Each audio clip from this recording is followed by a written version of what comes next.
Стани наш абонат.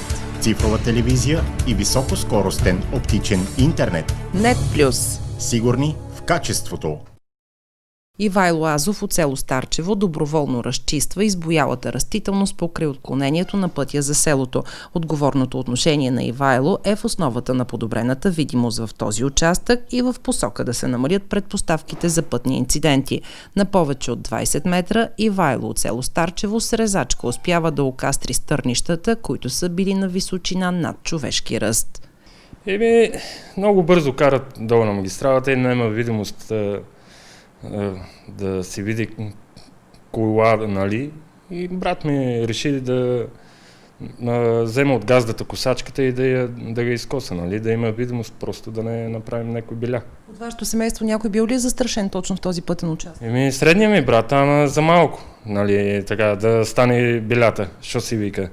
Точно заради липса на видимост от тези хръста? Да, точно, за това. За колко време и какъв периметър успя да почистиш, Ивайло, с брат ти? 1 час ама стана живата вода, що се казва. Сигури видимост в какъв периметр? Горе-долу, за да се виждат другите коли, където идват по магистралата. Нали. Нормално ли е това? Хората, данъкоплатците, които плащат и винетки за да се движат по тези републикански пътища, да вършат работата на институцията, в която е вменено това задължение? Така да, аз нямам кола, ама карал съм, нали, все пак не е нормално. Как? Това не е нормално. Много хора трябва да се образят с това нещо поне. Ама они чакат някой като мен, наивен човек, да иде да свърши тая. Или да стане беля. Или да стане беля. Друг път почиствано ли е това тук изобщо от пътната агенция? Не знам. Не мога да ви кажа, не ме спомням. Май от пътното преди години, само че.